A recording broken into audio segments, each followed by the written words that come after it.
Welcome to of the record. అసలు అక్కడ ఏం జరిగింది? ముఖ్యమంత్రి రేవంత్ రెడ్డి స్వయంగా విమర్శల బాణాలు విసురుతుంటే గులాబీ పార్టీ ఎమ్మెల్యే మల్లారెడ్డి ఎందుకు మౌనంగా ఉండిపోయారు? సొంత పార్టీ నేతలే ఆయనపై తిరుగుబాట? ఇది చాలదన్నట్లు అర్ధరాత్రి వేళ మల్లారెడ్డి సామ్రాజ్యంపై దిగిన ఆ అధికారుల బృందం ఎవరు? 70కి పైగా అంశాలపై రహస్యంగా సాగుతున్న ఆ సోదాల వెనుక ఉన్న అసలు నిజాలేంటి? రేవంత్ రెడ్డి వేసిన ఆ మాస్టర్ ప్లాన్ మల్లారెడ్డిని చిక్కుల్లో పడేసిందా? మల్లారెడ్డి సైలెంట్ వెనుక ఉన్న అసలు పొలిటికల్ సస్పెన్స్ ఏంటో తెలుసుకోవాలంటే లెట్స్ వాచ్.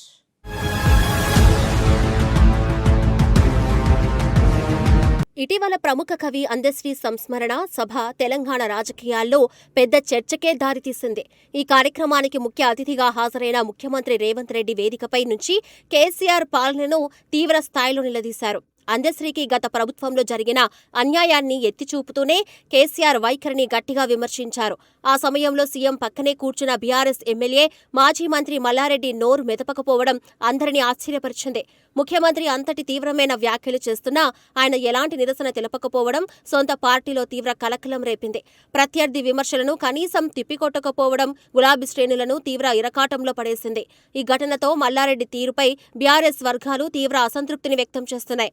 ఆయన వ్యవహరించిన తీరుపై పార్టీ నాయకులు సోషల్ మీడియా వేదికగా విమర్శల వర్షం కురిపిస్తున్నారు.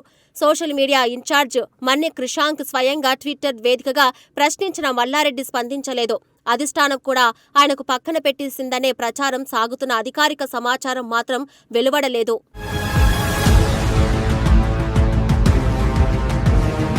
గులాబీ పార్టీలో వ్యతిరేకత పెరుగుతున్న వేళ మల్లారెడ్డి పార్టీ మారుతున్నారనే ప్రచారం జోరందుకుంది.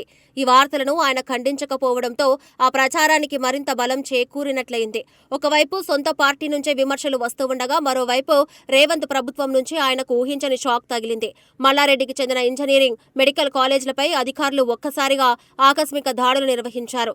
సాంకేతిక విద్యాశాఖ కమిషనర్ ఆదేశాల మేరకు లీగల్, ఆడిట్, ఫైనాన్స్, రెవెన్యూ బృందాలు రంగంలోకి దిగాయి. సీఎంఆర్, ఎంఎల్ఆర్, ఐటీ వంటి అనుబంధ విద్యా సంస్థలో అధికారులు క్షుణ్ణంగా సోదాలు చేపట్టారు. గతంలో కంటే భిన్నంగా ఈసారి ఏకంగా 70 అంశాలతో కూడిన ప్రత్యేక ఫార్మాట్ ఆధారంగా వివరాలు సేకరించారు. కొత్త విద్యా సంవత్సరం తరగతులు ప్రారంభమైనప్పటికీ ప్రభుత్వం జేఎన్టీయూకి చెందిన 30 మంది అధ్యాపకులను కేవలం తనిఖీలకే పరిమితం చేసింది.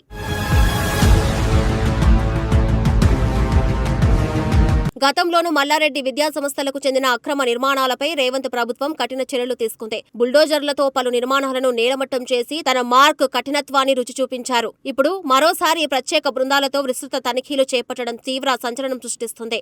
ఈ తనిఖీల్లో ఏ రకమైన ఆధారాలు దొరికాయనే విషయాన్ని అధికారులు ఇప్పటి వరకు బయటకు వెల్లడించలేదు. విద్యా సంస్థల నిర్వాహకులు కూడా ఈ పరిణామంపై నోరు విప్పకుండా పూర్తిగా మౌనం పాటిస్తున్నారు.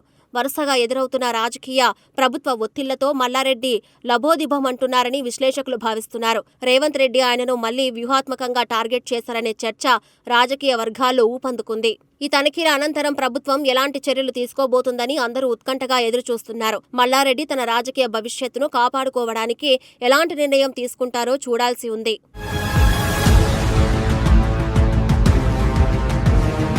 గతంలో వచ్చిన వార్తలు నిజమేనంటూ ఇప్పుడు జరుగుతున్న పరిణామాలు స్పష్టం చేస్తున్నాయి.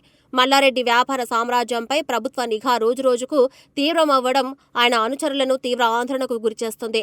విద్యా సంస్థల్లో జరుగుతున్న లోతుపాతులను వెతికి తీసేందుకు అధికారులు పూర్తి స్థాయిలో శ్రమిస్తున్నారు. విద్యా ప్రమాణాలు, ఆర్థిక లావాదేవీలు, భూ కేటాయింపులపై సమగ్ర నివేదిక సిద్ధం చేస్తున్నట్లు సమాచారం.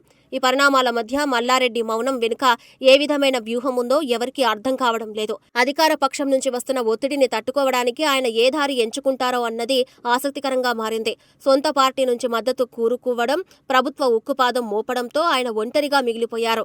పార్టీ మారితే తప్ప ఈ చిక్కుల నుంచి బయటపడలేరనే అభిప్రాయం కూడా వ్యక్తమవుతుంది.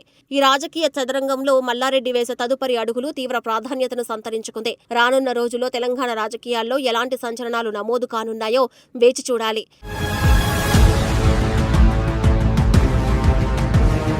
ఈ మొత్తం వ్యవహారం రేవంత్ రెడ్డి రాజకీయ వ్యూహ చతురతకు అద్దం పడుతుందని విశ్లేషకులు అంటున్నారు.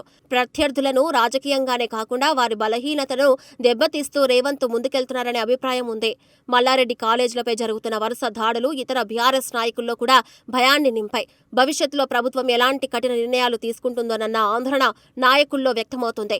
సొంత పార్టీలోనూ బయట ఇబ్బందులు ఎదుర్కొంటున్న మల్లారెడ్డికి ఇది అత్యంత క్లిష్టమైన సమయమనే చెప్పాలి. విద్యా సంస్థలపై జరుగుతున్న విచారణ ఏ మలుపు తిరుగుతుందోనని విద్యార్థులు, వారి తల్లిదండ్రులు కూడా ఆందోళన చెందుతున్నారు.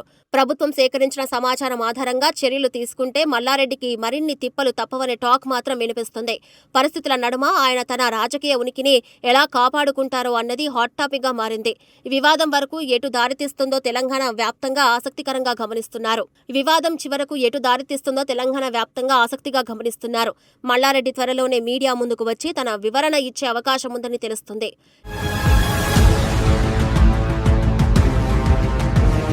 ఈ మొత్తం వ్యవహారం తెలంగాణ రాజకీయాల్లో మునుపెన్నడూ లేనంత ఉత్కంఠను రేకెత్తిస్తోంది. ఒకవైపు సొంత పార్టీ నుంచే ఎదురవుతున్న తీవ్ర నిరసనలు, మరోవైపు రేవంత్ ప్రభుత్వం నుంచి చుట్టుముట్టుతున్న ముమ్మర తనిఖీలు మల్లారెడ్డిని కోలుకోలేని దెబ్బతీశాయనే చెప్పాలి.